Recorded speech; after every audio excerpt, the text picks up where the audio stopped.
তোমায় খোঁজা শেষ হবে না মোর, যবে আমার জনম হবে ভোর।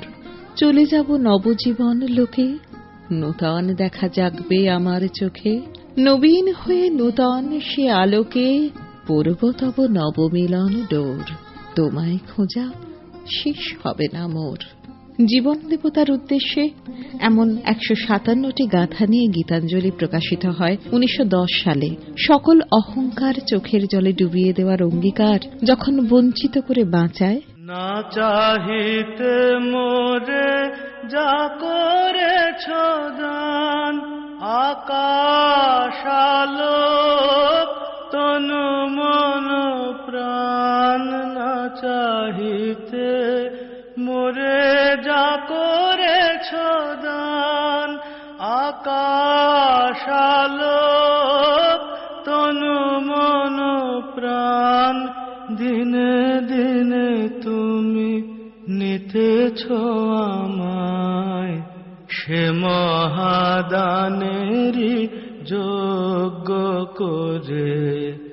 অতি ইচ্ছার সংকট হতে বাঁচায় মোরে, বহু বাসনায়।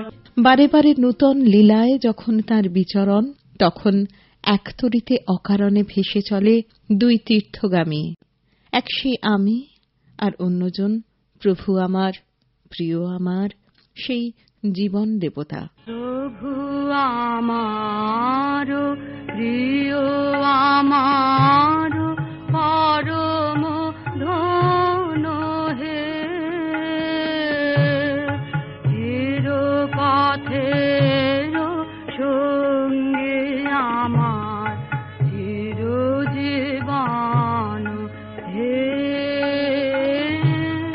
প্রভু আমার, তৃপ্তি আমার, অতৃপ্তি মোর, মুক্তি আমার, বন্ধন ডোর।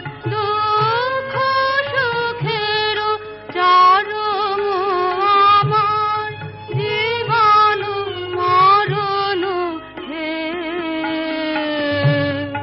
গভীর আত্মোপলব্ধির এই প্রকাশ রবীন্দ্রনাথ নিজেই অনুবাদ করলেন ইংরেজিতে।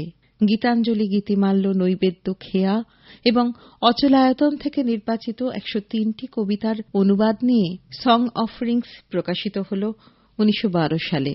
ইন্ডিয়া সোসাইটি অফ লন্ডন প্রকাশ করল এই বই।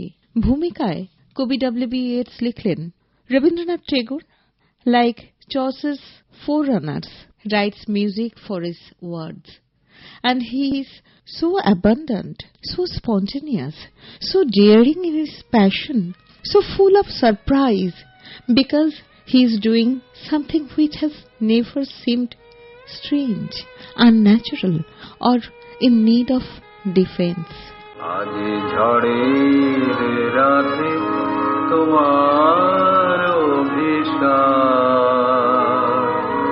পরার সখা বন্ধু হে আমার। আকাশ কাঁদে হতাশ, নাই যে ঘুম নয়নে মম। দুয়ার খুলি হে প্রিয়তম,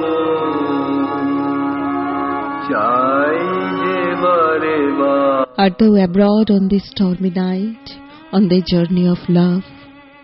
My friend, the sky groans like one in despair. I have no sleep tonight. Ever and again I open my door and look out on the darkness. My friend, I can see nothing before me. I wonder, where lies thy path? By what dim shore of the ink black river? By what far edge of the frowning forest? Through what mazy depth of gloom art thou treading thy course to come to me, my friend?